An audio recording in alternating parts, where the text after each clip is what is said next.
Hello there, ladies and gentlemen, and welcome to another episode of Cookiecast. Today, myself and Ed Dench sat down to have a chat about all things that me and Ed talk about. As has been the thing more recently, there is a video with this. Myself and Ed are going to sit down and do the editing and put this together as a fun little project. So for those of you who actually view or listen to the podcast on the YouTube channel, jump over to YouTube and give us a watch. For the rest of you, unfortunately, there's not a lot I can do about that, so you'll have to listen on iTunes. So here it is, myself and Edward Dench talking the stuff we talk.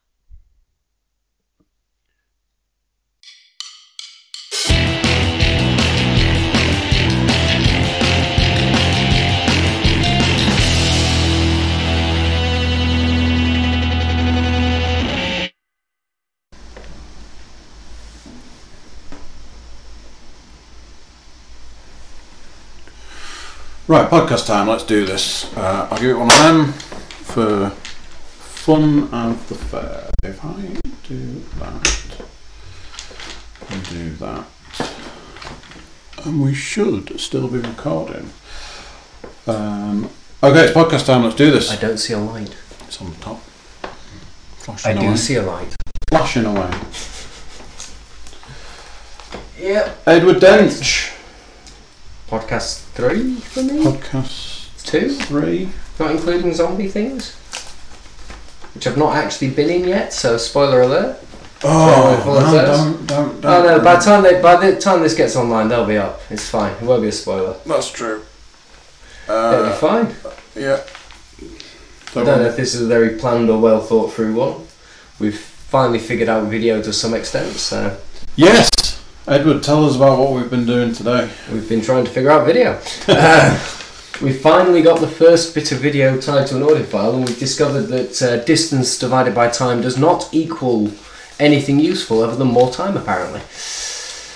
Yeah, we've got a long way to go because I can see it from here, and that time just keeps going up. It's gonna be finished by this time. We pressed export. It said an hour. Yeah. That was 10-20 minutes ago, and it now says 2 hours 20 minutes. So yeah. For all of you budding podcasters out there, video editing, actual video, it takes a lot longer than you think it will. So here we are, visibly in the. So what have you got, Ed? Because I've got the man cave stroke bat cave. This is the smoking room. So this is the smoking room. No clues. Casa de Smog House. Secret location. No secrets about this place. This is the one room in the house I'm allowed to smoke in. It is the one requirement I had to having a house was somewhere I could smoke. It's funny because my requirements for a house were, can I have a games room? Yes. Then let's do this. Yeah, I can game anywhere. I can't smoke many places. Everywhere's banned it. Not permitted. I remember the days of going from full house smoking to like a level of house smoking to one only room. upstairs or only downstairs or only in the conservatory. Yeah. Then loads of people took up. Oh, but only in the kitchen. Yeah. The place you handle and prepare. Well, to be fair, it's got the easiest wipe down surfaces. Makes sense. I'm never really. I ended up in my final days as a smoker. I ended up in the utility room as long as the back door was open. The darkest days of your existence. The darkest days. Yeah. Yeah, rather you than me. I was going to say, because to everyone else the dark days would be the smoking time. To you it's the end of the smoking time. It's the concept that I'm going to have to quit. I think it's almost £25 now. Bloody packet for mine. What? 50 Golden Virginia. The other day I think it cost me just shy of 24 quid. Yeah. I know. I'm gonna go back to my previous statement. What? I think it's still very dependent where you go, what they've got in currently, and whether they got rid of all the last. But it's about 25 quid a pouch. I think I complained when I was paying £9. Yeah. Thing is, I think I started when it was £2 for 10, and it's now over a £5 for 10, or almost a £5 for 10, because I think it's about. I said I was about a tenner for 20. I said I was going to quit smoking when cigarettes reached £5 for 20. And you quit about the same time my mother did. Just made it. Which is ironically not too far off when I started, so well. Somebody's got to be able to swallow it. That's like at the end of the day, Ed. No, our mother quit it when she said it was going to be so much she'd give up. The problem is she took up chocolate, and then her favourite chocolate was Freddo's. The 5p chocolate frog, and then they became 10p, and then they turned to 15p, and suddenly I'm giving up Freddo's, they're too expensive. Yeah. Yeah, when you I want to know at what point she's going to stop eating bread. What price does bread have to be for you to go, right, that's it, no more Warburtons for me? So Because she's systematically quitting everything based on price. Which is an interesting way to do it. I had a substantial amount of time of not eating out in restaurants and things, and then more recently I've been tempted back to the odd restaurant, and I went somewhere recently and was like, oh, okay, I'm going to get something to eat. Oh, it's expensive in here. £6 for a meal? And JK was like, Never go into a McDonald's with me. £6? You've never seen you haven't seen how much food you're going to get. Maybe it's a lot of food. It's like £6. It's like, that's not a lot of money. I'm like, isn't it? I told somebody else the same story. They were like, that's really good value for food. I was like, I did get a lot of food. Especially if it's a reasonable meal and a decent portion. It was a two-handed job. It was. Wow. In fact, I'm going to do it. It was Hump It. Oh yeah, the hummus place. Forget you're vegetarian sometimes.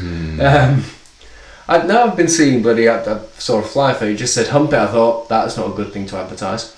No, but no. Apparently, it is surprisingly nice, decent meals. But then again, it's hummus, nice. So if they skimp on that, they're really doing something wrong. Yeah. Yeah. You get this. Like I say, it's a two-handed job. I think places like Pear Tree Farm and the farmhouse type pubs, where they are family orientated, big franchises effectively are becoming a thing, because it is £7 a meal. You get a hell of a lot, but it's pretty simple. It's pub food. Yeah. You don't expect more, but you get plenty for your money. Yeah. But I'd still be pissed off if I paid £8 for anything and just got a little artwork. And I want to feel full. The problem is I could spend best part of £15 at a McDonald's. Yeah, not good. I had a conversation with somebody the other day where I was saying, back in my larger days, larger than I am now, I'm still quite large. Back in my larger days, it was the Domino's thing. So, long story that whittles down to while I was doing my latest stint of being in a movie, the director of the film asked me to order some pizzas. It was like, he was trying to do it on his phone, it was taking too long and he had to go and film something. So I was like, okay, alright. He's like, go to Domino's, get us some pizzas, order it, pay on my card, job done. So I was like, cool. Since then, Domino's now text me. And I'm like, don't text me, don't ever text me, don't do that. And I got into a conversation with somebody saying about this, how Domino's sent me a text message one day. And I was like, I remember the days of having to spend over so much money at Domino's to get everything half price. And it was like, spend you've 50 got to quid spend... and get it half price. Yeah. I can do that. Which was a thing. Because they still happen. Yep, so if you spend £50, now. you get it half price. 25 quid, you get a load of pizza, cool. But then the bill would still come to £40. Because you go, oh, well, I've got to get it over that much to get it there. And then it's like, but I've only ordered, like Domino's, it's like I've ordered 2 pizzas and a drink or something, it's like 50 quid. So then you'd be like, well, I want some pudding, and I want some garlic bread, and I want some of the cheesy dough balls. Some stuff that comes in little boxes with dips and stuff. Dough balls. It'd still be like a £40 meal. So yeah. It's not hard with Domino's. Their markup is ridiculous. Absolutely stunning. The pizza. The average pizza place around our area might be £7 for a large, for a regular pizza, maybe £9 for a large. Add another quid or so in to do that. Okay, you may be at £11, but go to Domino's and you're pushing 20. You can't get a pizza for £11 in a Domino's unless you want that thing that they do that's like that big that comes in a box. The sharing garlic bread that doesn't actually share, because who are you sharing I won't let anyone near it. Who are you sharing that with? If I'm sharing it with somebody, I'm not getting enough, so my split why would personality. I do that? I'm going to share it with the other version of me, who doesn't like sharing food. Joey don't share food? Yeah. Exactly. No, Domino's has always had a ridiculous markup, but it is really good. That's kind of the problem. I've never known... never known heartburn like Domino's heartburn. It's the only time I ever get it, and it's always deserved, and it's always worth it. But it's not quite worth full price. No, that's the thing. And Kaylee's brother, Kaylee being the missus, her brother is he's an absolute fiend for Domino's, and he'll pay full price. And I've never understood how he does it. Never. Just, oh Christ. He must earn good money. Let's put it that way. He's not. He doesn't earn great money, bless him. Lives on his own these days. He's done alright. He's just. I think he skimps a lot on food so that he can splurge on things like Domino's. But then again, he may have calmed down these days. I know people that do it. Maybe Domino's got to the price he had to quit. This is a possibility. It could be. You know what? I'm never going to order Domino's again once it gets to £12 a pizza. Oh, well, shit. No more Domino's for me. There you go. Domino's have gone over the price I'm prepared to pay, so goodbye, Domino's. No more Domino's. It's been sweet. I often used to say to people, I remember a time when I was, I think I'll have to say bigger than I am at this point in time. Where it's a shame we didn't start these then. It'd be nice that the cast, because throughout all of these, anyone watching these is going to hear that statement and not actually appreciate just what the difference has been. I was massive. Yeah. I mean, you see the billboard things advertising gyms where it shows one person before and then them after, and you think, it's photoshopped. No, Andy's a walking example of these. He did a huge amount of work. Kevin Smith's recently done a. Watched his stand up the other day. The one where he died, or nearly died after. Yeah. I haven't seen it yet. I can't watch it. Kelly found it on Tinternet where she was trying to find something to watch and watched it and said, "Right, we're watching it again." And I went, "Why?" Because it was fucking brilliant. You've got to watch it because you'll love it. All right, fine. He says you really can. Good. He says apparently you can do a drinking game to see how many things are signs that he was having a heart attack. He's done a TV series called Hollyweed. He's done a pilot for it that he's trying to get out there into the world. Right. And I watched it, and he'd done the original 80% of the episode, but they had to film the next bit. So obviously after the heart attack, he's had to lose loads of weight. So it goes from one scene to the next, and in between the two scenes, he's 40 pounds lighter. So they make a joke of it, and that's how I would feel if we were doing that, because 10 stone and after. But I got a gym membership many moons ago when I was still very heavy, and I knew that there was something wrong at that point in time when I used to be running on a treadmill, running away, looking out the window, just envisaging the pizza I was going to eat for tea. Oh yeah, if I do another few minutes of this, I get to have a Domino's. Oh yeah, if I do another minute of this, I get to have pizza. Oh yeah. And that was probably somewhere around the time I realised that I might not be doing things quite right. It's that nice old trick, isn't it? Like, I'm going to help you lose weight. How? I'm going to dangle this sausage on a string in front of you while you're on the treadmill to make you run faster. Yeah, I'd have just snapped the stick and taken the... it wasn't... I'd have stood still on the treadmill and fucking kicked the fuckers. Yeah. Give me that. Fly backwards into them. It was a dark time. Like the smoking era. But you sent me a video. Which one did I send you? Oh no, yes, I sent you the dark Batman Joker one. Joker one. Yeah, so it was the. They're one of the YouTube people I watch, and I endorse Dorkly. They're really good. How censorship changed Batman the Animated Series. Yeah, I've not really watched the animated series, but I did have to give in because I thought, well, censorship normally takes away from a program. How has it made it better? And actually, I really appreciate the concept they're aiming at, which is by pushing their limit and being told you have to censor it, has challenged them to make it worse. And that was the thing. In a good way. And I thought some of them actually. I found it really interesting. When you think about it, they're right. Yeah. They really are. Yeah. So there are a series of aspects that they've said censorship actually helped them to make the series worse. Yeah. So for anybody who doesn't know what we're talking about here, again, it's one of those statements where I go, if you don't know what this is, this point to go and educate yourself. Dorkly are a YouTube channel. They do a whole series of little things like Today in Nerd History, where they commemorate 7 great moments of this or that, but they also do little bits of strange cuts, 8-bit animations, which are silly and amusing. Some of them are great. But the Batman animated series, Andy knows more on. I think you've watched a bit more of that than I have. I know it's a thing. It's a huge part. But this is specifically a video Dorkley did, which is all to do with how having to censor it for children made it that little bit darker when you think about it. And actually what you saw was probably worse than what they originally put in there for many reasons. Yeah, so this whole thing that if you're trying to remove a trickle of blood out the side of the Joker's mouth, removing it, that's fine. It shows that he didn't suffer damage or whatever, but they would use censorship to make things worse. They wouldn't show the flying Grayson's impact on the pavement of the centre of the circus, but they would show the silhouette or the shadow of it happening. They showed the shadow drop. was so much worse. But Disney did that in Tarzan. Yeah, and it is one of the best death scenes, just because you know what's happened. He's fallen, you don't see it, and then you see the hanging corpse shadow. It's like, yeah, because that's not going to give a kid a nightmare. Yeah, any child that spots that is going to be a little bit. And he okay? And what they were saying in that video was that the profound one where the Commissioner Gordon's in the car, and that acknowledgement of they couldn't show her dropping, so they showed the perspective of him and it hitting the top of the car, so you didn't see her actually land, but you did see an impact from a different perspective. And it is, when you think about it, a bit darker. Yeah. To know what's happened from the father's perspective in his own car of his daughter landing on the roof and things. Just a great idea. Shouldn't be smiling as much. It's all on video, this shit. Can't hide. Winding it back ever so slightly.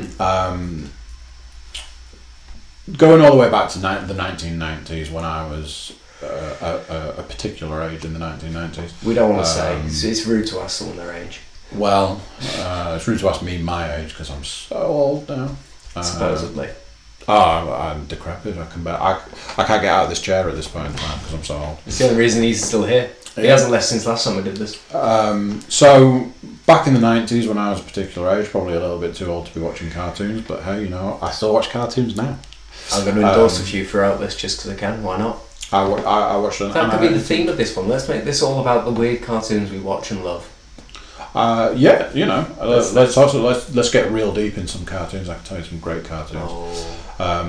So, in the 90s, Batman the Animated Series. Now, I was a huge Batman fan. If I could get my leg this high up, you'd be able to tell that. Which is a little more cryptic than it's supposed to be. It's alright. At the end of this, we'll do a little special, which is just a quick tour of your body and tattoos. There you go. Just pick the camera up. There, look at these bits. Wait till he drops Trowel Kids. I was a big Batman fan. I've always been a big Batman fan because I think when I was introduced to superheroes back in the early days, my father came home one day with these things that I'd never heard or seen, and they were called comic books. But my dad didn't bring me the Dandy or the Beano when I was 6 years old. And believe me, as time went on and as I got older, I read the Dandy and the Beano. But that wasn't what he brought me. My dad brought me 2001 AD. So I got to read about Judge Dredd and Judge Death, and there was all these other stories. Like 2001 AD, it wasn't just that. It was I think it was like Super Trooper or something like that. So I had like an introduction to these things called comic books, which I read, and then you kind of go out into the world and you go, well, what else is out there? I remember trying to get stickers for a poster that was on the wall, and it had these specific stickers you needed. And eventually I stumbled across the superhero genre. Now, for me, you've got Superman is always the one that everybody has issue with, and I personally had issue with Superman. I'm going to let you go on first. So, I've probably said this before in a podcast. To me, Superman... It's overpowered. Yeah. It's just too godlike. Yeah. And it's always been his fault. And it's the Dorkley lot educated me on this. There's only one time where actually I thought, I could see how Superman could be beaten by that character. And it's a Joker. Joker against the Superman. There's a comic all to do with it, and it's the one time I thought, actually, that would make a great film, because it's all to do with the corruptibility of his pure morality. So if Similar you, to Batman will never kill sort of concept. Superman has the same moral standing, and Joker pushes that limit in one of the comics.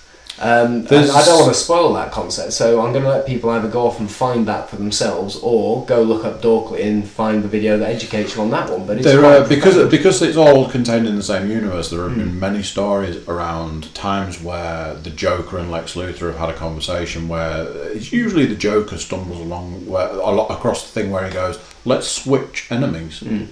And the Joker will eventually say, I can do much more damage to Superman than you ever would be able to, because I'm prepared to do this, this and this. As far as Lex Luthor and Batman are concerned, they can just fight it out between themselves. Their intellects are what make them a superhero stroke or a super villain. So there's been the odd few stories here and there where the Joker is actually Superman's biggest enemy, because the fact that the Joker will happily go the extra mile, let's say.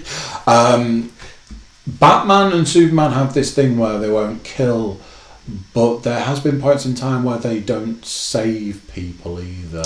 Yeah, so I'm not profoundly known for the comic histories of DC. I should probably know more than I do. I do know full well that a lot of the games have orientated around Batman's ability to save people, and how his failing to save them sometimes has led to other things. Yeah, I don't have to kill you, but I don't have to save you. It's the Yeah. Batman Begins moment, sort of just to convey the point, which is I don't have to kill you, but I don't have to save you. Yeah, which is fair. Don't really. It's one of those. Batman's meant to be the dark one. He's willing to break bones. He's willing to ruin lives. But killing them? Nah. I'm going to cripple you to the point that you probably can't work again. Yeah, that's fine. I'm going to completely wreck your life. But no, I'm not going to kill you. That's just too kind. Yeah. Maybe he's darker than you realise. Yeah. I watched the Dark Knight Returns Part 1, which is an animated, a DC animated movie, and I was saying to, Sam the other day that I think it's dropping. I'm No, pretty sure it was 2 hours 40 earlier. It's now 2:39. No, it's still going up. It just keeps going up. But it's not getting shorter. Saying Sam that I think the DC animated universe are only allowed to use certain stories, because if you watch enough DC animated stuff, you'll see the same story. And Batman, The Dark Knight Returns Part 1, I watched the whole film. I've got the second part to watch, but Still blinking. It's a story I've seen before. Yeah. And it's got characters in that I've seen before in that story. Yeah. But that version of Batman is a very dark version. And I know from the book that version of Batman is very dark. Like, he even wears it's more the lighter blues and the lighter greys costume. So he's almost the 60s Batman in the colours of the costume. It's not the black or the grey or that. It's the lighter costume. Yeah. But it's a darker Batman. It's a much darker. There's a lot of, like, people actually say he takes out a guy and a policeman turns up and he's like, "You've just crippled that man. He'll never walk again." This. And Batman's response to that is, "Yeah, but he'll live." Because it was Dorkly have actually just released another video, which is six times Batman was horrifically evil. Watched that this morning. I forget just how many iterations of Batman there have been, though. So it's not actually to do with Bruce Wayne necessarily. It's Batman as concept as well, because there's been many versions from his. They gave one which they had sort of discredit a little, because it's Owlman, which is technically his alternative dimension older brother. Owlman is Thomas Wayne Jr., his older brother. Owlman is the dark version of Batman. So he comes from a different universe, and in the universe, the story goes that in that version of the universe, the superheroes become more like a police force, but they view everything to be bad. So, you know, like jaywalking, they put people in prison and stuff.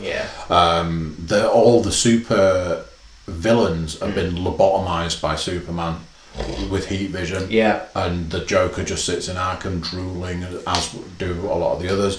Which, you've got to be honest, would have solved a lot of their problems. That's kind of the thing.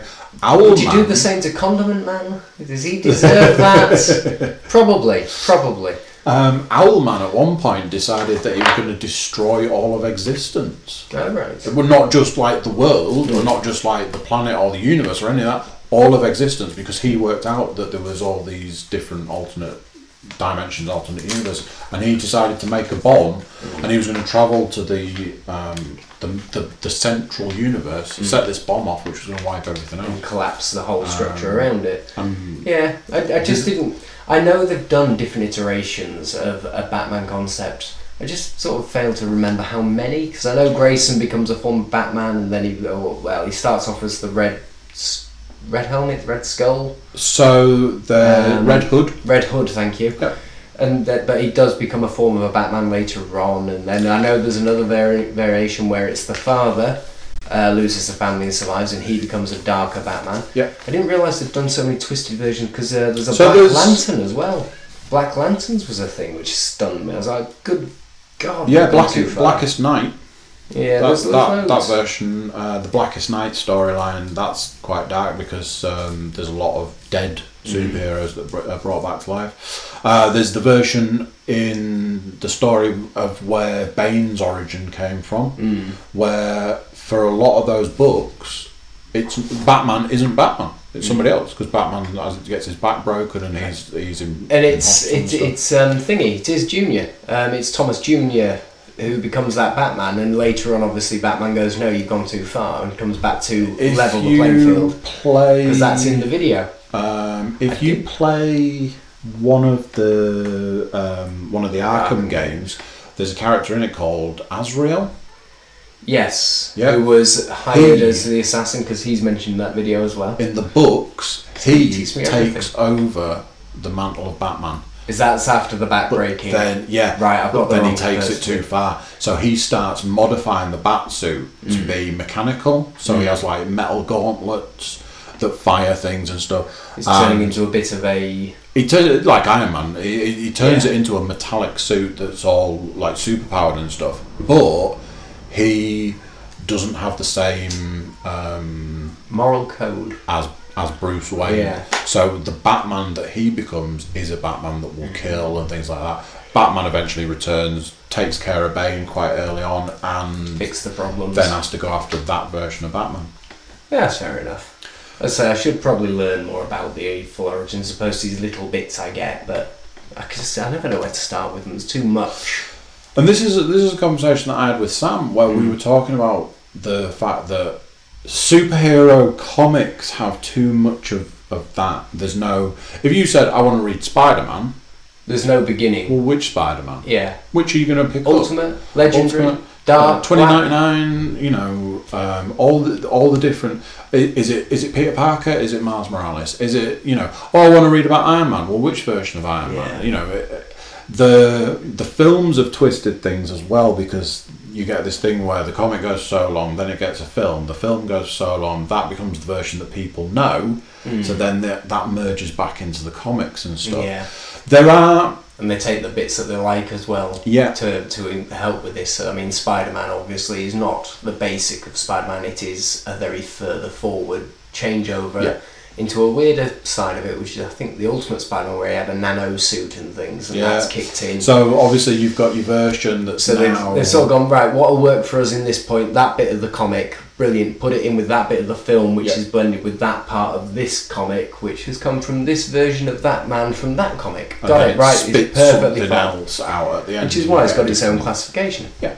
It's completely separate to all of it, but each comic is just as complicated. Yeah. Although all still relevant to each other. Yeah, I had a conversation the other day where I was saying about the Venom movie. Now, I have made no attempts to hide my opinions of the Venom film. I really want to see it, but I get the feeling it's going to be a bit too easy. Everything I see and everything I hear tells me it's going to be awful. And that is I'm the only person that I've spoken to who thinks or thinks along those lines. Everybody says it's going to be amazing. Here's something I heard the other day. I think it'll be entertaining. Well, you know what? You know what we want to see in a Venom film? Venom. Tom Hardy, because it's called. Wait, hang on a minute. It's called Venom, but I don't know. Yeah. So that's one of my biggest issues. So I heard the San Diego Comic Con's just been and gone. You get a lot of information about a lot of stuff coming up. We can talk about the Aquaman trailer if you like. I've not seen this trailer. No? Have you seen the Shazam trailer? Yeah. We could come back to that. Yeah. So they've announced... I'm bulletproof. I'm going to kick your ass. They've announced at San Diego Comic Con that Venom will not have the white spider logo on the front of the suit. Yeah, that's what I thought. Well, in my head, Venom was a spawn off because of Spider-Man, connected to Spider-Man, and sort of adapted that form. Latched on to someone who had a resentment to Spider-Man, hence perpetuating that disdain, creating this extra version of him, which mirrored the image in a darker fashion. Yep. So what's this Venom? Not Spider-Man connected at all? This is what they've said. Because there is no connection to Spider-Man whatsoever in their version, in this film, it wouldn't make sense to have the white spider logo on the front of the suit. Which does at least justify this concept of just having weird black tendrils shooting out of him without him doing it from his hand to mirror the image. Okay. Yeah. It takes it away from it. So what they've said instead is that they're going to put flecks of white into the suit. Rather than having the white front, they're going to put flecks of white in the suit.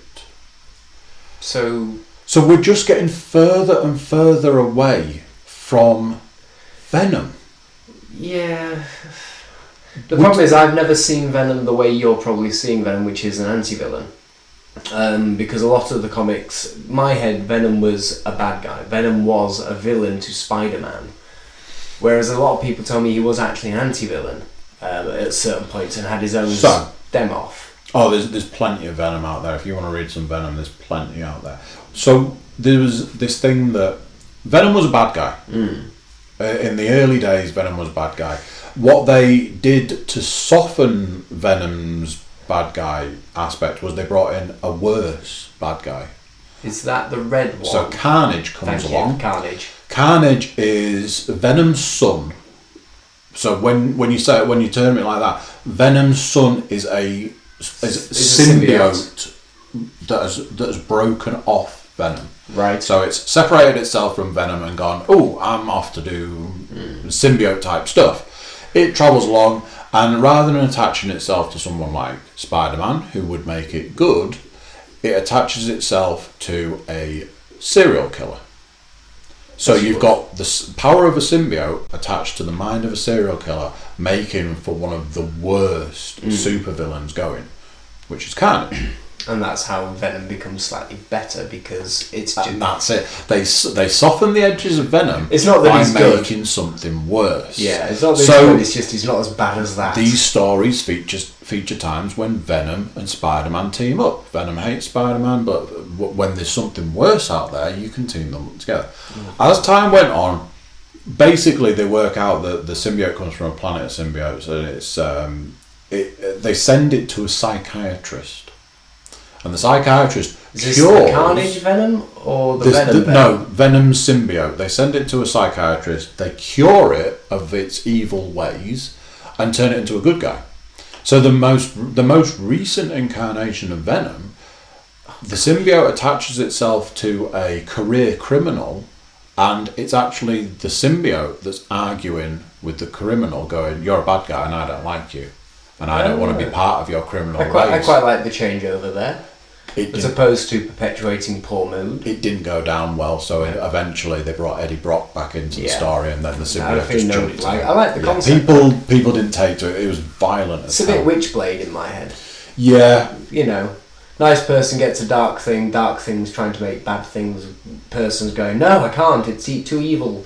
Yeah. But the other way around, I quite like the concept of turning on his head, which is, I'm a really nice thing. I'm going to help you. Oh wait, I wish I hadn't done this. You're a bit of a dick.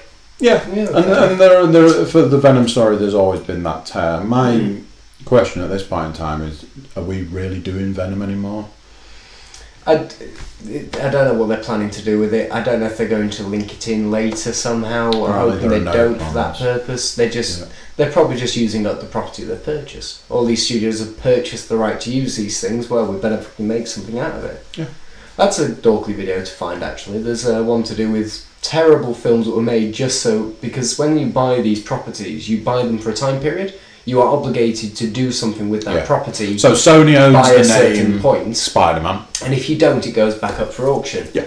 But if you do, it means you can retain that ownership. Yeah. So a lot of old films, I'm trying to think what they were, but they do a whole thing to do with films that were rushed or just chucked out there just so that the actual production people wouldn't lose the rights for not fulfilling their purpose of purchase. Yeah, and the best thing that Sony have done recently terrible. is allowing Marvel to have the rights to use some of the characters back, yeah.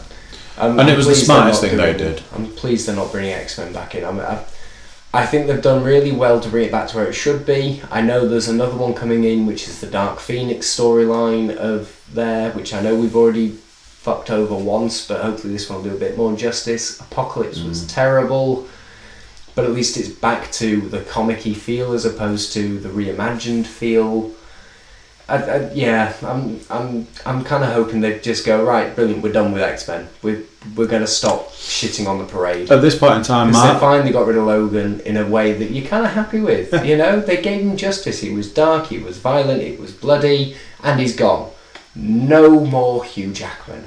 Don't get me wrong, great actor. I'm sick of seeing him. I'm sick of X-Men films just being the Wolverine film. Unfortunately, Disney now own it. Yeah. So the chances of X-Men staying gone are very slim. Yeah, but they'll do their own imagining, which might refresh it, as long as it doesn't become the Wolverine Part 7. Oh, Jesus. I'm just sick of Wolverine. Problem is, he's a great character, he's a great concept. But when it's called X-Men, not Wolverine, can we not focus on someone else for once? I mean, I know a lot of the original story focused on him. Are the other characters as interesting as him, though? Oh, I don't know. I think there's a few profound pieces within there. Do you think we're really going to see Cyclops the movie anytime soon? No, but that's because he's a twat. Yeah.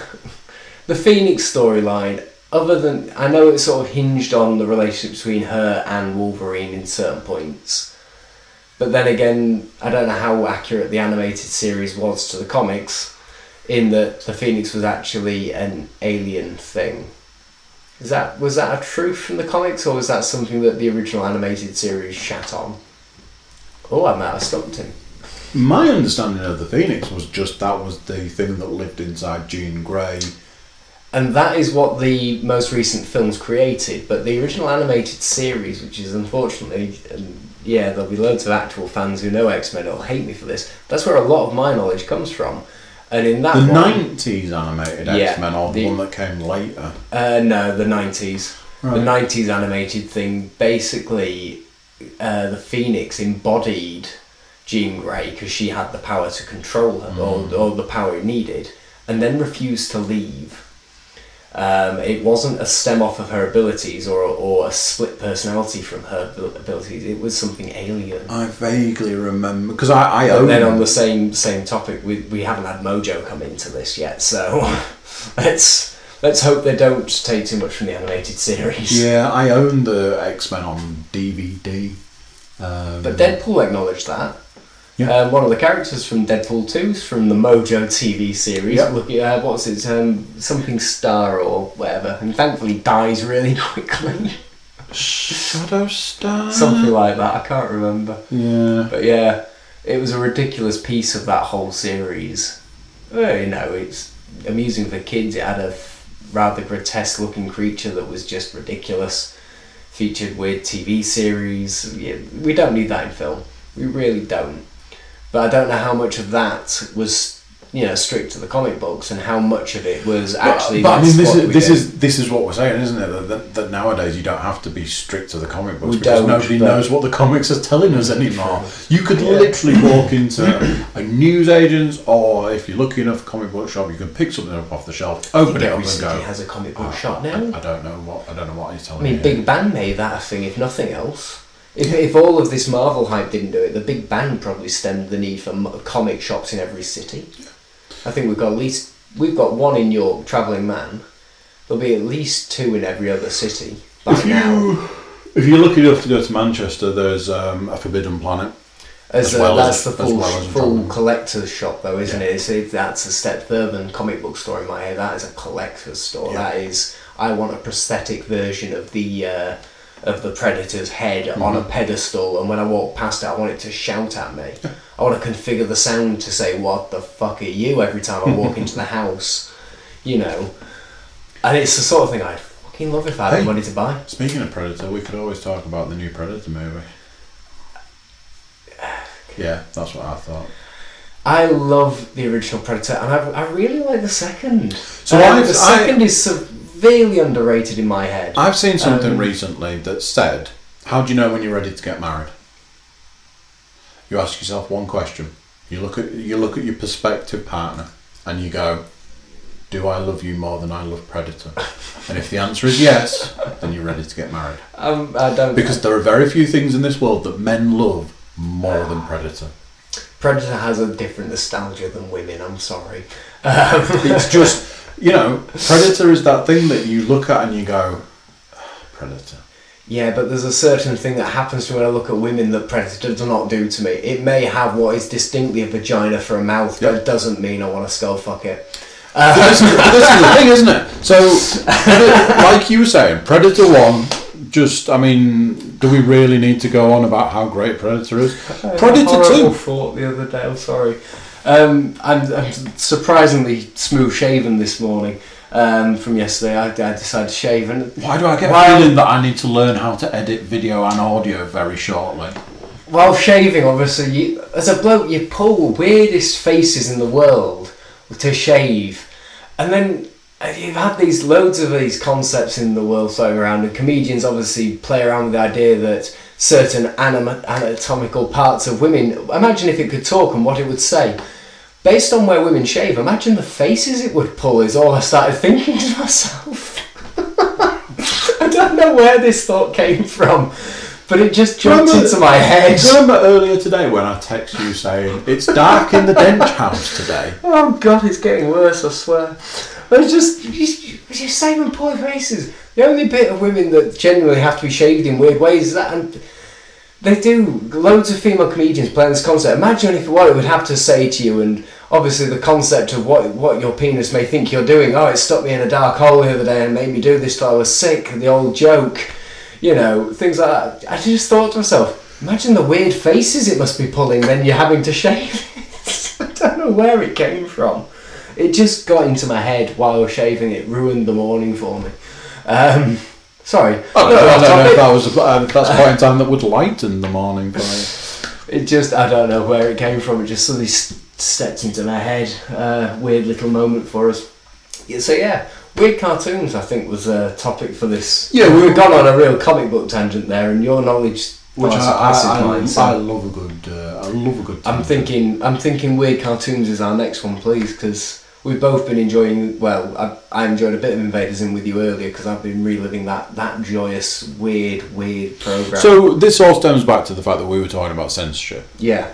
And whenever anybody mentions censorship in comics, censorship in cartoons, censorship in any way, I will always refer to Invaders In. And this is how we got onto this conversation the other day. I said to you, spurred me to watch it again. The thing that amuses me to no end is when you take a cartoon that's done on Nickelodeon that was cancelled, and the reason for it being cancelled was because it was deemed unsuitable for children. Now at that point I'm already interested, because you've got to know what is deemed unsuitable for children in a cartoon. This is what throws me, is what is classed as unsuitable. I'll bring the next one up in a minute. The reason for this is that they did a Christmas episode where they turned Father Christmas into a giant world-ending death machine. Yeah, and apparently that's not suitable for children. Who knew? Now there are things in the first episode of Invaders In that I don't deem suitable for children. There's so much of it orientates around the idea that kids have just been killed. Yeah. One just the other day and I'd forgotten the whole scene. I got webbed toes. Do you want to see? Yeah. You know, weird little things like that. Creepy. I was born with webbed feet. you guys want to see something cool? Yeah. Runs off screaming. Yeah. The Stalker best friend scene where he rips, and you see the silhouette of it ripping out his eyes and putting new ones in. Yeah. How is that more suitable than giant deaths? Censorship. That's that thing where if you don't show it, it's fine. No, it isn't. It's not necessarily better. Where he tries to work out who should be his best friend by which one of them can conduct electricity the best. And just starts zapping them all. It's like... It's that last test. I can't remember what he has in his hands, but they're really mundane items. Walked over, it cuts the scene, you just hear screaming. It's like, what did he do with the gerbil? What, like a squirrel or something? Yeah, it's something. It is just like a standard terrifying, pet. terrifying stuff. Just a bit weird, and I love it. So yeah, well, at the point that somebody says, "Yeah, we're cancelling this because it's not suitable for children," I'm like, sign me What up. are you actually considering not suitable? That's the thing that concerns me. It just throws me because I think people take more from what you don't see than what you do. Yeah. And I'll be honest, actually, it's probably a good thing. It's spelling it out for people is probably what's killing imagination. Yeah. Let them try and envision what's in there, because then they'll have a thought for themselves, and it might make a really good book one day. Probably to do with how their parents touched them. I thoroughly enjoyed the episode where Zim has to take his parents The parent-teacher day. And he programs them, but Ger changes the channel, so they're talking about, oh no, diarrhea. Diarrhea. Yeah, it's just... And they just got the world's worst advertising. I think the weird thing of that is how much it is against sort of globalisation and products and everything. The Valentine episode of it goes, I hear that they used to do this with cards. When did meat become a thing? Hand out your Valentine meat. And it is all to do with the gluttony of the world. I don't think I registered it really the first time I watched it. It's just one of the best episodes in that entire series has to be the bologna episode. Oh, turning them into bologna. Where they turn themselves into bologna. Yeah, and everybody. I don't know what I feel about that. Possibly a precursor to Pickle Rick. I don't want to think that Rick and Morty got any inspiration from anywhere but themselves. That program must be completely and utterly emphasised by everything else in the world. But just so different in how it presents it. Yeah, it's a clever presentation. It's a clever presentation for something that hasn't been televised, which is a lot of repression. It's something that, and I think that's what makes Rick and Morty so different. Is it's not what it's aiming at. It's shitting all over the parade. It's kind of like Futurama. I feel anyone who doesn't like sci-fi should enjoy Rick and Morty because it's ripping the shit out of it at the same time as taking it quite seriously. Yeah. Futurama did the same. It kept to so many of the fundamental basics of sci-fi. If you're a sci-fi fan, you loved it. But if you hated sci-fi, you kind of liked it because it was ripping the shit out of it at the same time. It ticks two boxes at once. Yeah. Yeah. I'm kind of looking forward to their new one. Because obviously Matt Groening's new one. Yeah, they've done the past with the current with the Simpsons. You've seen the future in Futurama. What's the next step? The past, obviously. Sort of sale point for, I can't remember what they're calling it. Is it Enchanted or Disenchanted? Disenchanted. I want to give it a go. I think it's going to be very Futurama-esque, just in a different time period. It's not going to have any of the Simpson-esque. Because it's gone straight to Netflix, hasn't it? Yeah, I think it's out now. I think the first episode has gone out. I don't know how that's going to go down because obviously Fox are not well known for their ability to share really anything. I'm not massively against Fox. I'm not sort of like, oh, Fox are evil, because Fox have done some great things, but they are known as an evil corporation. Yeah, so they're kind of Nintendo in the way that they don't share their goods. We made this, it's ours. Yeah. We'll do what we like with it. Somebody else made this, we bought it, it's ours. Yeah. They are very... I think it's quite fitting that they were then bought by Disney. So. I forgot Disney bought Fox. Yeah, so there was a company that were bidding against them, and they kept stopping Disney getting it, and then that company backed out. This is dropping 232. It's only taken. Yeah, we've lost 7 minutes in about half an hour. And at this rate, it's going to be done by Christmas. It's fine. The thing that gets me is... Hey guys, guess what you're getting for Christmas as a podcast? 30% through. It's what? It's like 30% through. Yeah, it's... Looks like it should. It'll be fine. We can just go to the next venue on battery. Don't know how long your battery lasts, but it'll be fine. I sustain, doesn't matter. We can always cancel and restart the export overnight. Oh, I'm sure. And next time you need to do a video one, we'll do it on a weekend here. We'll try it on a bigger machine. Yeah, I mean... I don't think that machine's going to be that much better, but we'll give it a go. We can but try. We try these things for our lovely public listening, watching public. It's gone really well. You managed to do all the things that I had in my head that were a thing. Like a lot of the things that we do in our working day, Edward. We managed to achieve everything we want. It's all right. But yeah, other censored programs or other programs that are not fit for kids. Then what else have you been enjoying? I'm going to turn this around. I'm going to ask you questions. Going back all the ways to the days of Ren and Stimpy, again, I never took to it. I don't know how they were allowed to show that program. I'll never That's understand. because censorship wasn't really a thing when they turned up. Along with Chicken and Cow, Ren and Stimpy. Oh, Jesus Christ, that's going to rack my brains. What was the little Australian thing? What was he called? Rocco's Modern Life. Oh, yeah. They were all of an era where censorship wasn't really For a minute thing. there, I was like, what? Marsupilami? I know that name, but I don't know why. Oh, Marsupilami was great. But yeah, they were really. I watched a lot of cartoons. It's never left me in my head, this one. Rocco Modern Life and his weird stalker landlady who was forever trying to sleep with him. And that type of character, I think they were meant to be frogs or something, or had huge eyes. But it was an episode and she basically made really inappropriate advances at Rocco. It's like, look at my eyes, aren't they beautiful? Don't they look lovely now? They're huge. He goes, do you want to touch them? Feel them, they're for you. It's just, and she's making him manhandle her eyeballs. They're blatantly insinuating breasts. But it's just so fucking creepy. Wow. That's next level creepy. Cow and Chicken did a similar one. Where she's going to see a milking specialist. Bear in mind, these are portrayals of teenage characters, and she's talking about how much she wants to squirt for him. It's just...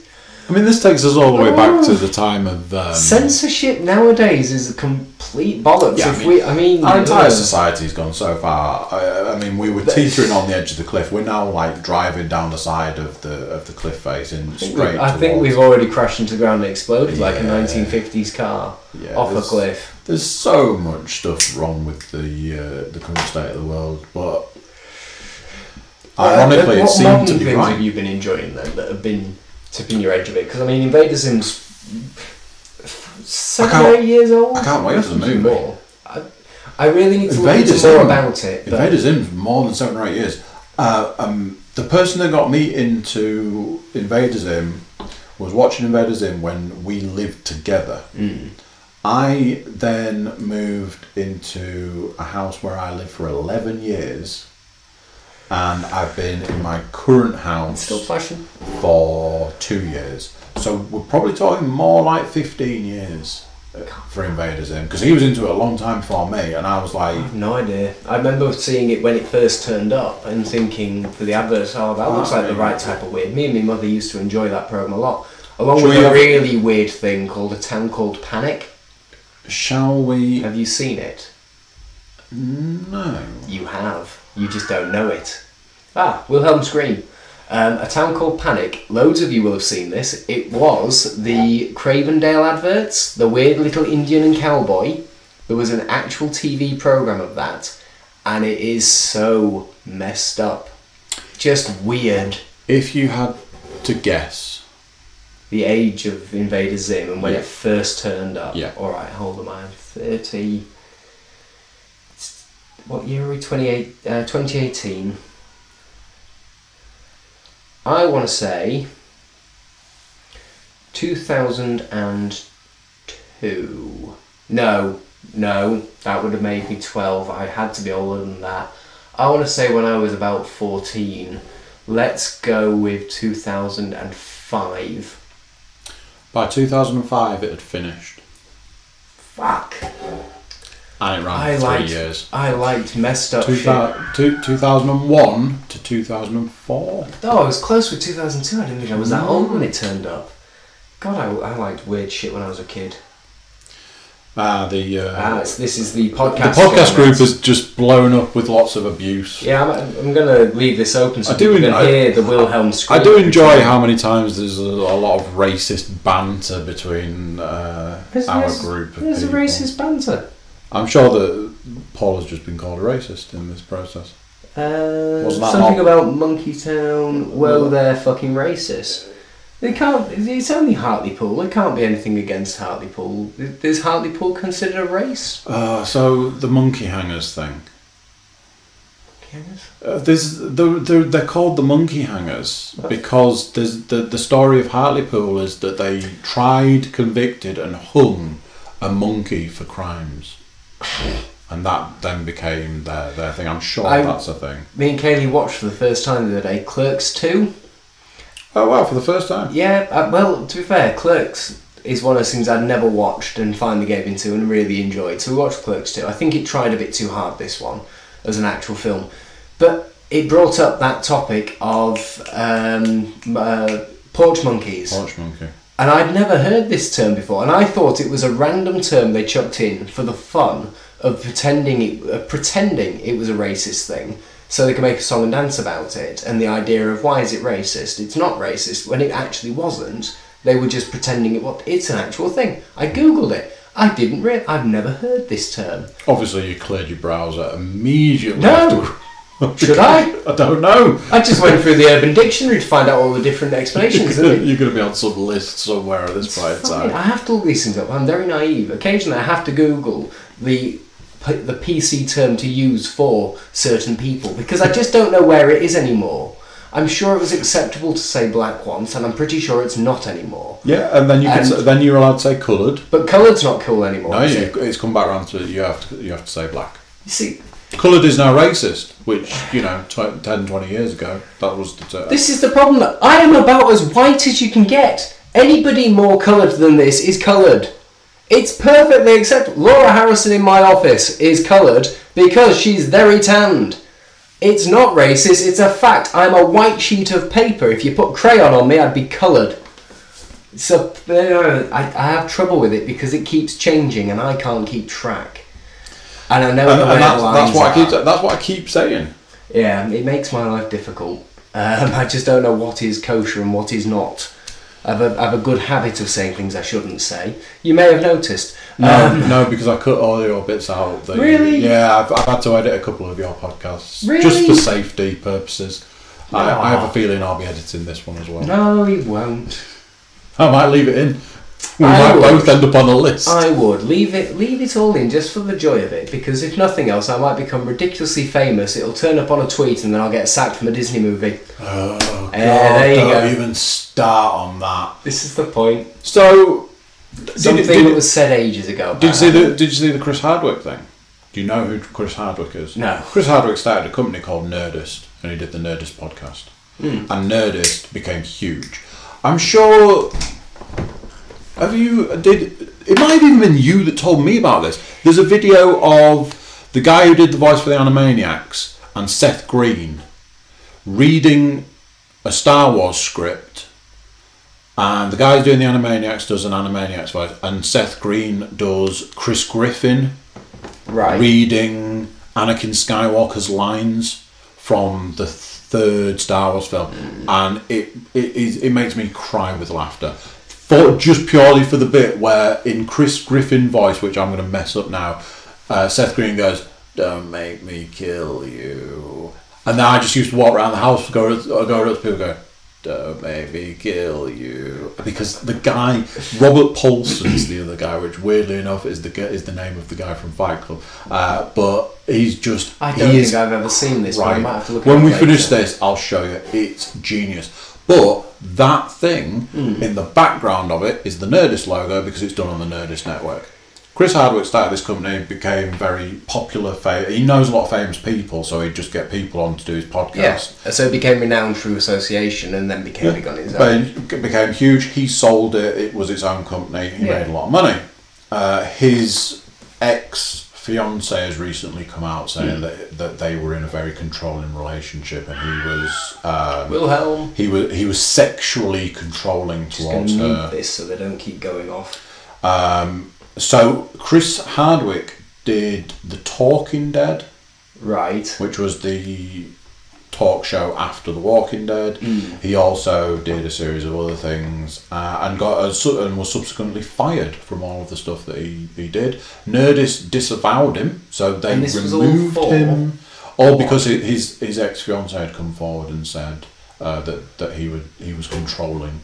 You see, I have a real issue with these things. So I mean, what was his name? The director who turned up and he'd been very inappropriate to people. What was his name?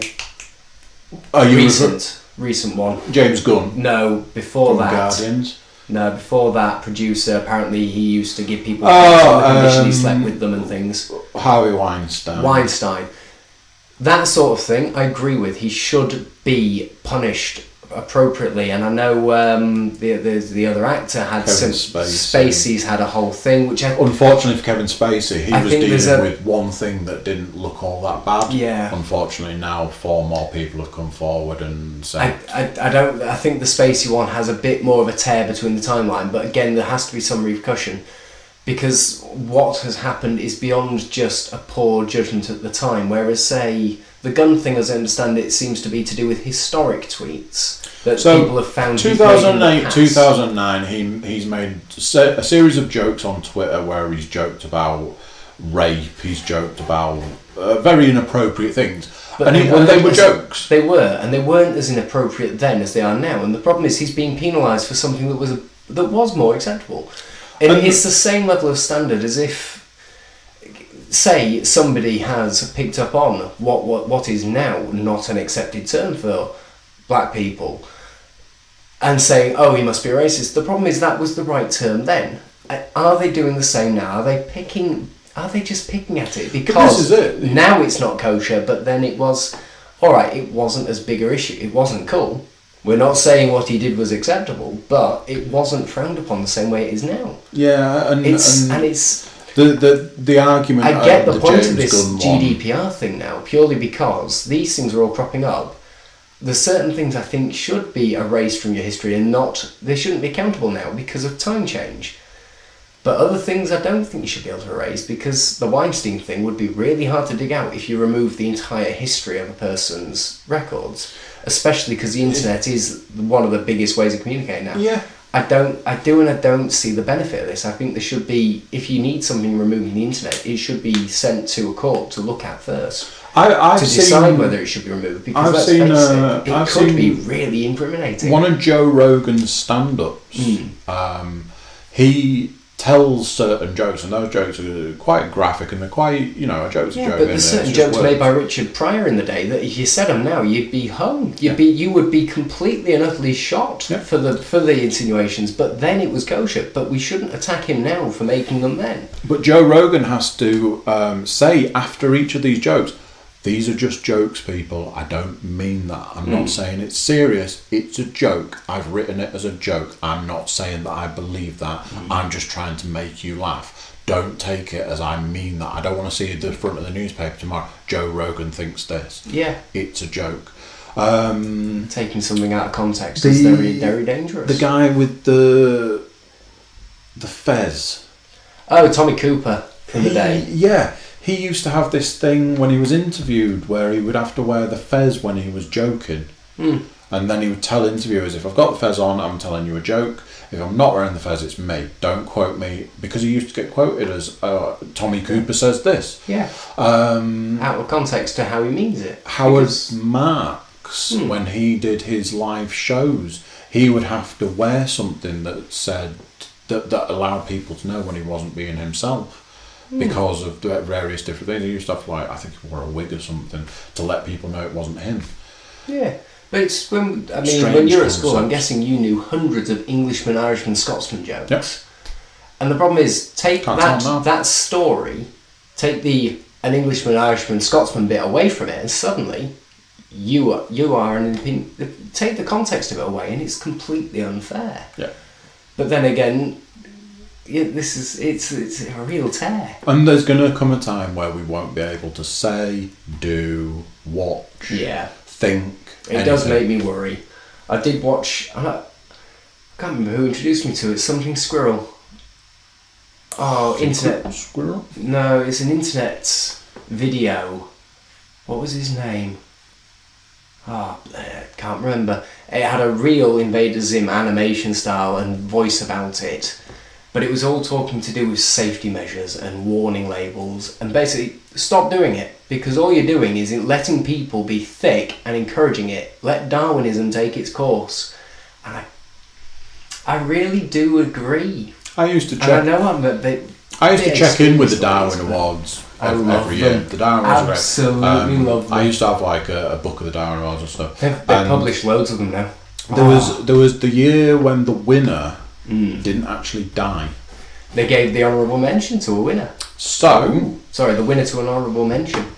I'm going to give context. The Darwin Awards are a published record, and they're on the internet. There are 3 classes. There are Darwin Awards for those who have successfully whittled themselves out of the gene pool. And that was the loophole that they used for that year. And you then have urban legends for the tales that no one can actually corroborate. So they're going to give it mention, but we're not sure if it's 100% true. So they're your urban legend ones. And then there are honourable mentions for those who should have whittled themselves out of the gene pool, but somehow got away with it. So the way they got around this one was that the person hadn't died, but they had removed themselves from the gene pool. So it was the gentleman who, to amuse his friends, decided to, during a round of golf, to amuse his other players by standing on top of the ball cleaner. You know where it's going already. Putting his testicles into the ball cleaner. And cleaning his testicles with the ball cleaner, and then slipping. Yeah, removed both his testicles in the process of falling off the ball cleaner, and thus removing himself from the gene pool. Yeah, no, he deserves the award for that one. Yes, he does. Just for getting around their own rules. Mm-hmm.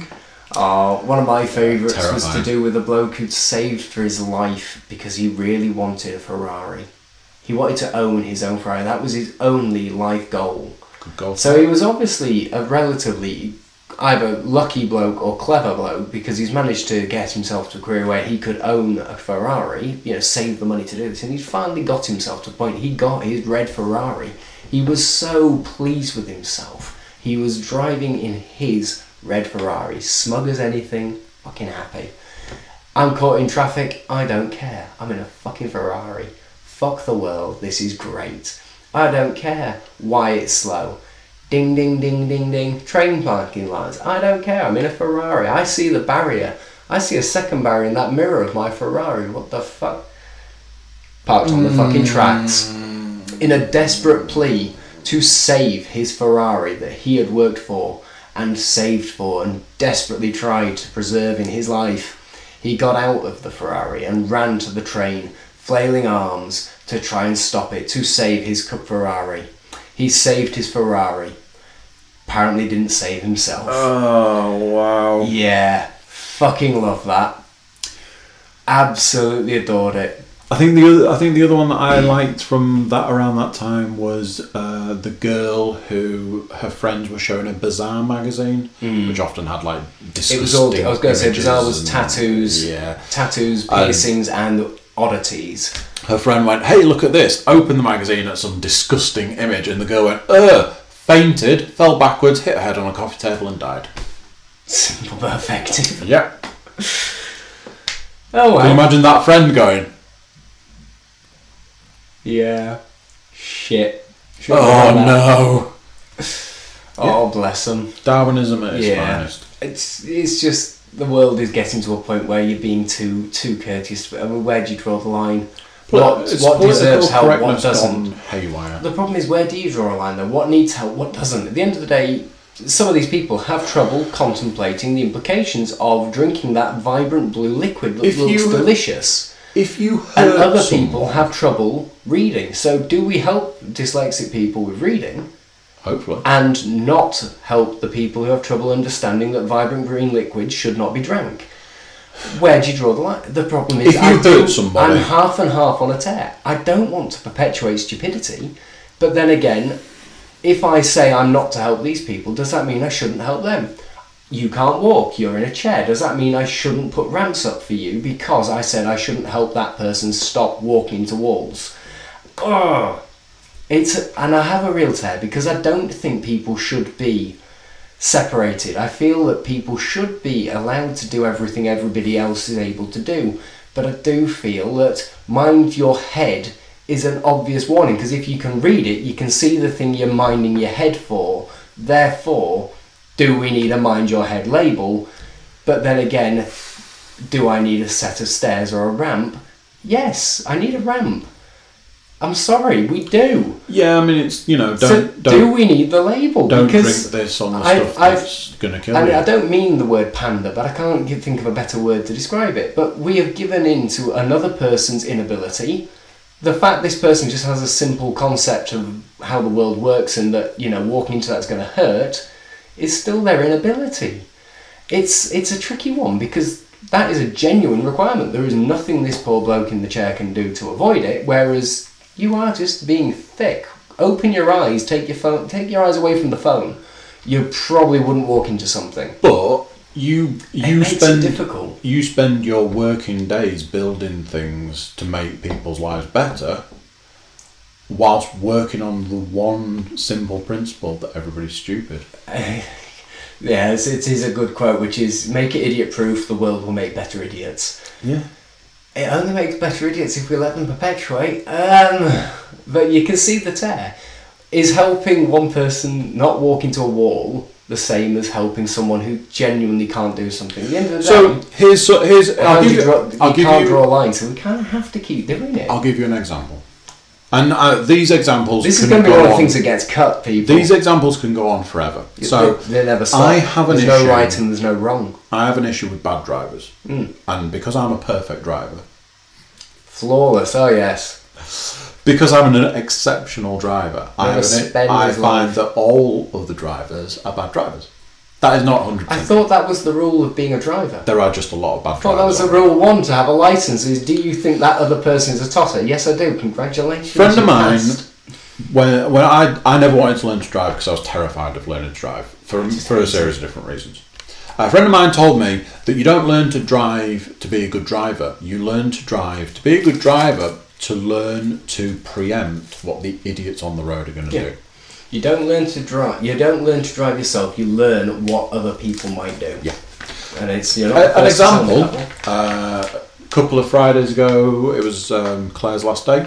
I nearly died 4 times whilst out on the road. Is that an exaggeration? Nope. Okay, fair enough. 3 of them by the time I got to work that day. Yeah. So that morning, I was driving from Monk's Cross back to my house, and I went round a roundabout, and the lady in the outside lane decided that she was going to merge onto... no, she was on the inside lane, she was going to merge into the outside lane, into the space that I occupied.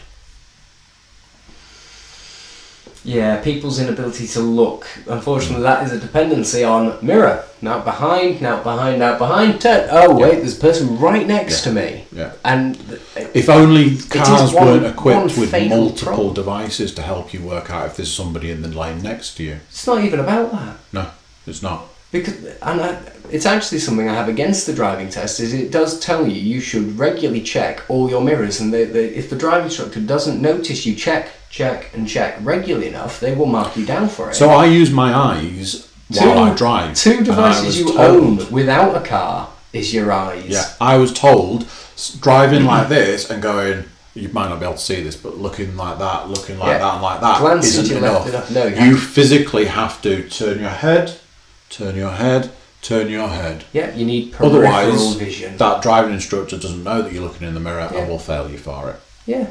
Not that I would know, because, I passed first time. So, sorry. Here's an example of something that I believe we should look at doing something about. So here's an example. The other day I was driving, as I do, from Monk's Cross So there's a 60 mile an hour stretch of road that goes round onto the bypass, which is 70 miles an hour. Now, unfortunately, this is where things are going to get a little tricky, because I have certain opinions, as Thomas Quinn will tell you, about certain types of drivers who drive certain types of vehicles. Is it a specific type of vehicle? Starting at the top of my list, anybody who drives an Audi, yep, you're first against the wall when I'm in charge. My father says the same. No joke. Which is really ironic, because he's been an Audi owner. And Every time he goes, bloody Audi drivers, I go, didn't you used to own an Audi? Simon, he goes, well, it was different. Depends when he... You're a depends terrible driver. when he owned an Audi. That's the thing. That's the tear on this one. Simon is an angry driver. It's not about when he's always been a bit of a bad driver. Maybe he deals with a lot of bad drivers. So, it goes in this order. Audi... And then BMW and Mercedes drivers can fight it out between themselves. Mm-hmm. And more recently, your VW drivers, because you're all just bitter and twisted because you're not driving an Audi, you decide to drive like fucking lunatics. Fuck off. So, I drive down, I pull up to number one, let's call it number... I love how you've been able to cut my shit, but you've just outright offended a third of the country. Probably more. Just saying. If you drive a ticket type car, there's a 90% chance. I'm going to tell Jay to listen to this one. So, let's call it roundabout one. I come to roundabout one. I'm in the right-hand lane. There is a black BMW in the left-hand lane. So the black BMW sets off before me. So it sets off, pulls into the inside lane of the roundabout. Now, as a non-driver, you won't know this, but that's a naughty move. No, I know. So, no indication at this point in time, because BMWs don't have indicators. James Keeper said that one to me the other day, and I bet you're wrong. Next BMW came past, it does have indicators, he just doesn't know how to use them. No, they don't have the lever. He was right, and that fucker didn't indicate. I was like, oh, come on. All of them don't have levers. So, that was just blind chance. I went, I'll give you a pass on this one, but... let's see if you indicate to tell us which lane you're coming off. Course not. So, unfortunately for me, it went down the road that I was going down, which, as I may have mentioned, is a 60 mile an hour road. So, we pull out onto the 60 mile an hour road. I will say this as a rule. If you see an Audi, a BMW or a Mercedes driving under the speed limit, there is a problem. So we're on a 60 mile an hour road doing 50 miles an hour. I am scared at this point in time. I am terrified. So I keep my distance. There's something not right here. So unfortunately for me, this road then splits at the end into, it's like 3 lanes. And the BMW goes into the same lane for the same way that I'm going. Oh God, all I can think is, well, we're going to go on to dual carriageway. So my first opportunity to get round the BMW, I'm going to escape from the tyranny of the BMW. So we're going down, we go to roundabout 2. Now, the BMW stays in the lane it wants to stay in and it goes round, but it goes round slowly. And I'm like, literally, we're 10 seconds away from me being able to get round this BMW. As we're going round, I get a glimpse in the mirror that there is a female driver of the BMW. Not that I'm saying that means anything. I'm going to give you one justification here is my sister says exactly the same, which is really funny every time she does it. Women are better drivers than men. It's statistically known. They are safer drivers. I'm not saying anything. I just noticed that it was a woman driving. This fits into the story later. I'm not saying she's a female driver. I know multiple women who drive much better than I do, barring some. So, we're going around the roundabout. I'm like, is that a woman driving this BMW? Okay. So, the moment we hit the 2 lanes, 70 miles an hour, I shift gears. I'm like, I'm out of it. I've got to get past this BMW because there's something not quite right here. This person is a danger. So I pull out, I accelerate up to the speed limit, mind you, because I didn't have to worry because the BMW wasn't doing the speed limit. The BMW was doing 65 and a 70. As I pass, I look across and I go, it is a woman driving. It's a woman driving who is texting while she's driving. She is driving a very large motor vehicle, 65 miles an hour, doing this. Yep. But wait, there's more. This. So she's texting away, not really looking at the road, texting away. I'm like... I'd like to point out that Andy is currently about 70 miles an hour. Just 5 miles faster, going, the fuck are you doing? Not really looking at the road, 70 miles an hour. I'm glimpsing across going, I can't believe it. Now, at this point in time, I'm wishing for a dash cam so that I could report this person was texting and driving. Do you want to actually do that? I believe so. Yeah. I pull in. So the BMW's here, I'm in this lane, I go in front, I pull in. And as I pull in, I look in my rear view mirror, and at that point in time, I nearly slammed the brakes on. All I could think was, I'm going to slam the brakes on that hard that I can get the car sideways to block the lanes so that that car behind me has to stop. So I can then phone the police and have the police come and arrest this woman for driving at 65 miles an hour in a very large motor vehicle, texting whilst driving on a dual carriageway with a child in the back of the car. Oh. And these are the people that I have issue with. Yeah. Until we start doing something about the fact that there are people that are allowed to be out there that are a danger. My personal thought on this is cameras. We have enough technology. I wish I had a dash cam. We have enough capability with the internet and cellular systems that you can put little black boxes in your car to record them. Why can't that little black box be a video camera in the mirror, a standard issue in every car sold from here on, that identifies what you're doing? Because Google's car can recognise what's going on a road safely, then I'm pretty sure it could identify if you're playing with a bloody mobile phone and send a video off. In Russia, you are not allowed a car that doesn't have a dash cam. Yeah. Eventually, that will be the and that's the where case half the entertainment I get on YouTube comes from those videos. I walked into work this morning and the security guards were watching Britain's Worst Drivers, and that's all dash cam footage. Absolutely love it. But if I'd have had a dash cam, I'd have clicked the record button. I was 4 minutes away from my house. I would have pulled onto my drive. I'd have walked into that house. I would have phoned the 111. I would have said, I would like to report somebody who is driving dangerously, texting whilst driving, and they have a child in the car. Yeah. And as I always say, I have video proof, can I send it to you? It's never that person that ends up in the accident. It's always they're in an accident and someone else dies. Yeah, the reason being they're not paying full attention and usually not therefore relaxed enough they get away with it. Yeah.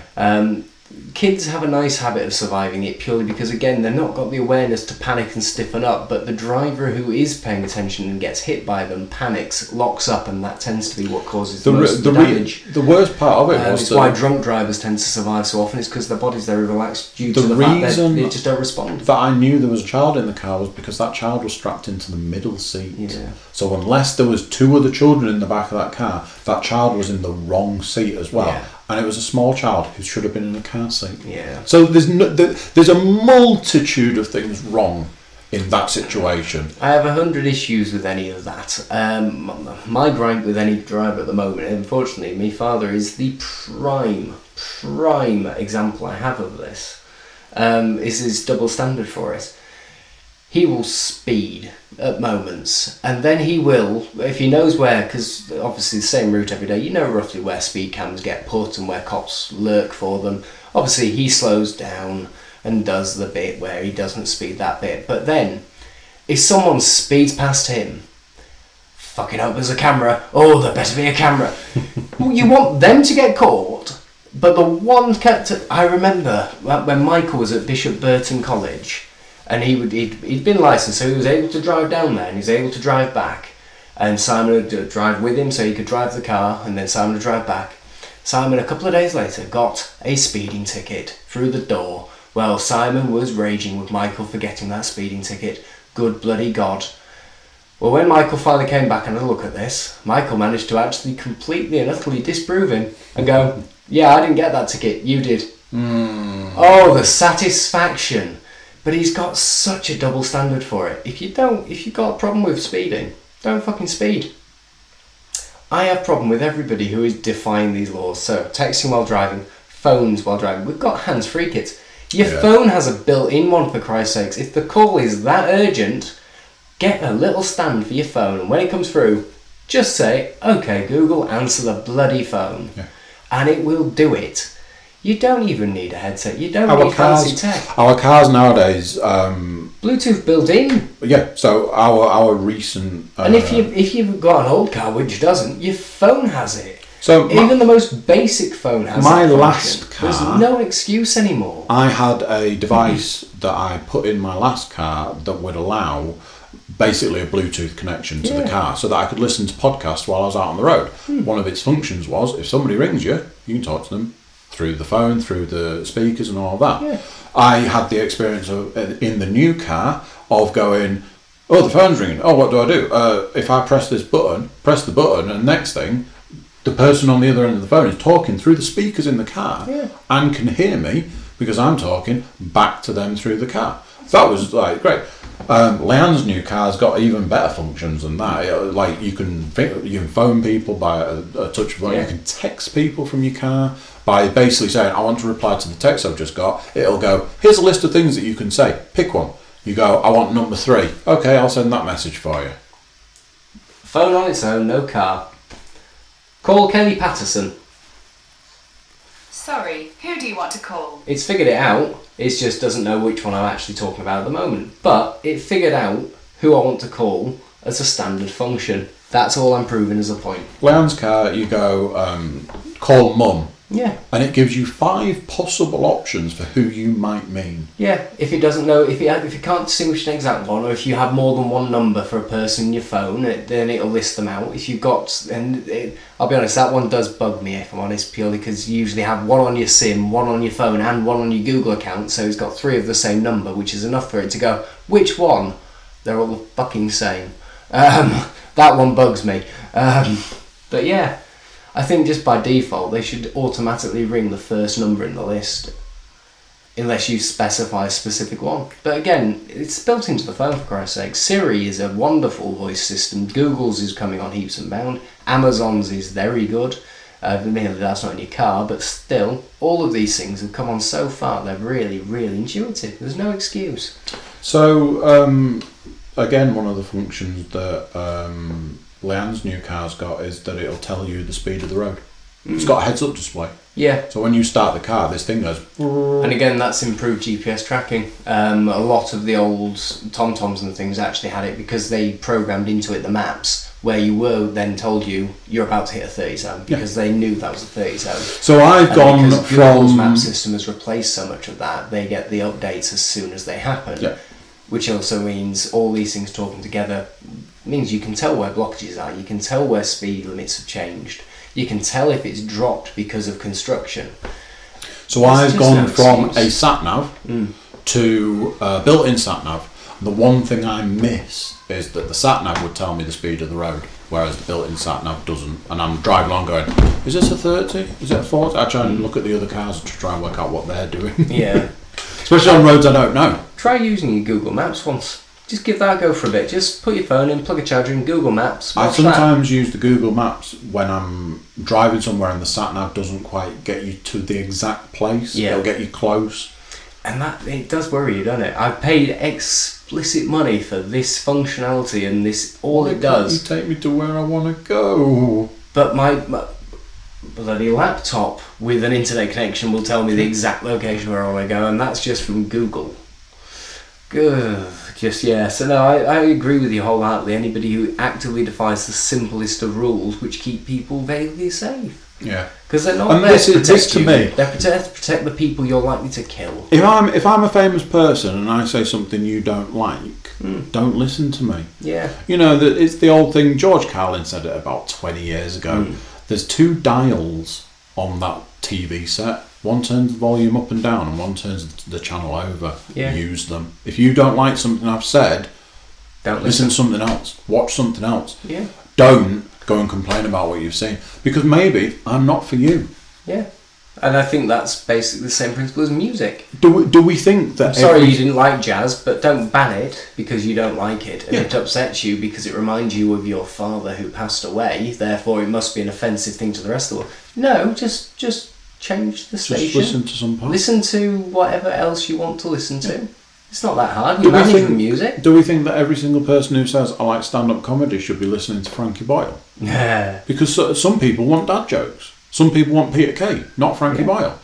But that would mean that we would ban one person and not ban someone else. And I think that's always been the tale with comedy. I don't think they've ever banned. At the end of the day, the people presenting them can choose not to present them for that valid reason, which I agree with. If you as an entity do not agree with the moral values of the person, fine, give them someone else.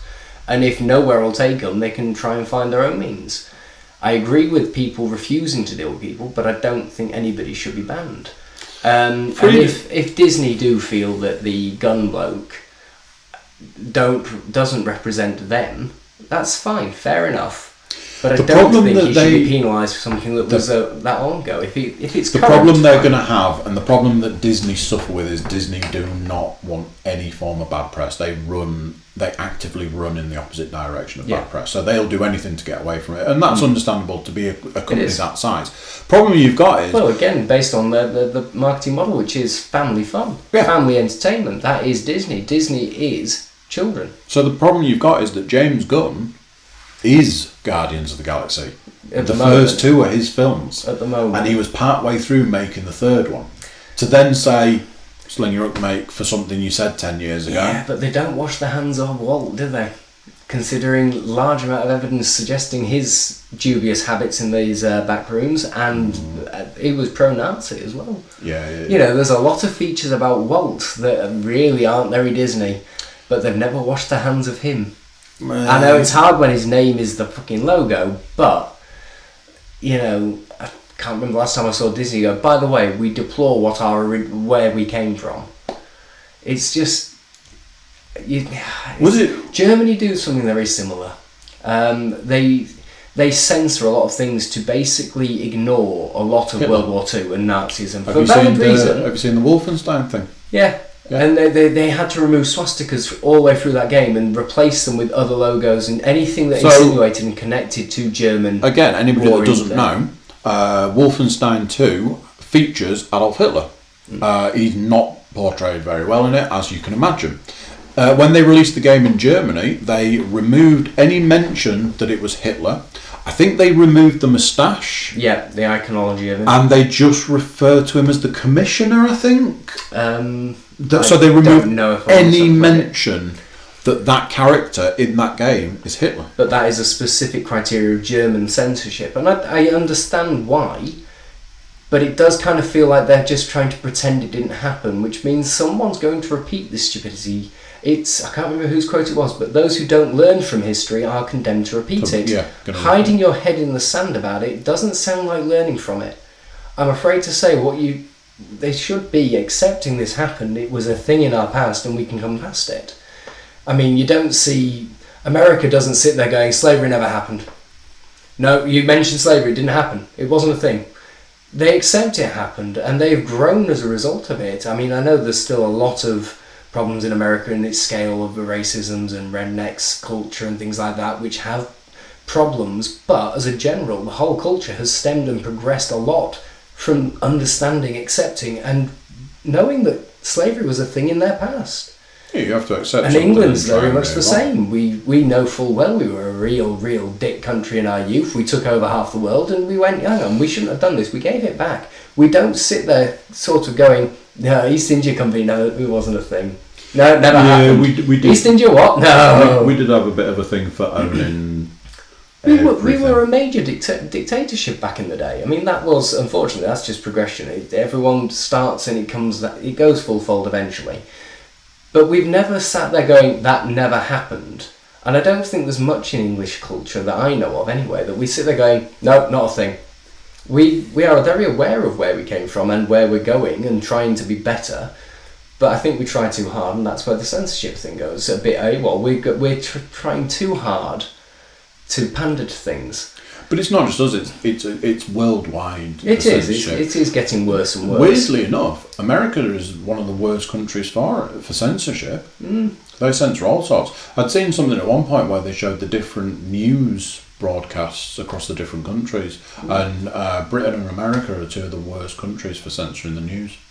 Other countries will show. How do we censor it? So It's filled with misery. we would say there was a massacre, and we would show like a sheet over a body from a distance. Yeah. Other countries would go, there's a massacre, this is what it looked like. Yeah, it shows the actual the impact. Yeah, because the news to other countries is pretty grim. Yeah. Because the world's a grim place. Yeah, no, unfortunately I hate the news. I won't watch it. I actively do anything I can to avoid it because I just don't need the misery in my existence. No. So I'm very, very, very unaware of what's going on in the world. I was informed many years ago that if... But I have no issue with people showing bodies and these things because let's face it, if you want to see what's going on, you should be able to see... The news... exactly what's going on. ...is the news. Yeah. It should be, this is what's happening in the world. This is not a fictional thing we should version. try to protect you from if you're delicate. This is a thing, you need to be aware of it. Yeah. And yeah, it's a bit of a tricky one again because I mean, Kaylee watches articles, documentaries and things to do with criminal rubbish and this and that, and I hate it because it's usually to do with serial killers. People I just don't want to know exist. I'm quite happy pretending they're not a thing. I know they are. I'm aware they exist, but I don't need that misery in my life. But it did show one to do with a rather elaborate plan. The bloke was sat on the floor, and it's American news showed this clip of him wearing a device that was basically explosive neck collar, and you see it go off. He was sat on the floor. It was on Amazon. This whole series. It's a whole story orientating, and it stemmed from that beginning bit to do with this bloke sitting on the floor. He'd just been in and robbed a bank. Explained to the people I have no choice in the matter. They put this on me, and I said I had to do it. And once I've done this, I have to get here, or this is going to blow up. Leon watched it. And then the guy died because. But they show this clip, and you see it, and I have no way. issue with the world seeing that because I think, unfortunately, these things are happening. You need to see it. You need to be scared of it because if it's going to affect you, it's not going to affect you hiding behind a fucking sheet. It's going to affect you probably with an AK-47 and your best friend's blood on your face. It's not going to be pretty. I think the world needs the terror in these things. Because, and it's not just for us, it's for the people in this country who are sympathisers to it, need to see the grim aspect of what happens. They need to see the families distraught. They need to see the implications. They need to see people of the same culture who are devastated by what they've done. Just in the hope that there is some level of empathy. And I'm not an empathising bloke. I'm not very good at it. But I know full well what makes empathy, and it's seeing something you can relate to. And I'm pretty sure the reason we hide it is because people relate to it. So hiding it makes it less relatable, which probably makes it less empathising, which probably means more people are likely to go off and do it. Yeah, I mean... Maybe I'm wrong. I don't know. Never know. We've hit off on a whole different tangent here. I was going to say that's probably a very profound point to leave. I think we are because we have other places. And look at it this way, Ed. We started out by talking about lovely, fluffy cartoons, and I was hoping to continue talking lovely, fluffy cartoons and talk about the oh dear God, that's not so fluffy cartoons. But maybe next time. Well, you know, I as I say often in the podcast terms, I do love a good tangent. No. Podcasts should be all about tangents in my world, but maybe that's why I don't wrangle the podcast as well as like we did Zombie Cast, and Sam's like, you need to control your players better. I'm like, how the hell am I going to control this lot? You know? Yeah, we are a bit tricky. I mean, we did break a record last time. I think it was less than 20 seconds of the recording before we went off on one. It was quite impressive. Somebody mentioned the date was wrong, and I knew what date was because I really wanted chicken. It's enough of a tangent right there. And on that note... Yeah. Right, we'll leave it there. Cheers, anyone. Thank you for coming once again, Edward. I got to wave. I think I came you got to put your mouse on the place, yeah? Bye-bye. Take care. Love you. Bye. So there you go. What did you think to that? That was myself and Ed sitting down and talking the stuff that me and Ed talk. As always, it's time for me to tell you to jump over to the Cookiecast.com. Check us out over there. Check us out on all our social media. Give us a shout. Tell us what you're liking. I believe there's going to be more zombie casts coming further down the line, and more videos if we can keep managing to edit them and put them on. So check that out. But until next time, I'm going to say bye-bye.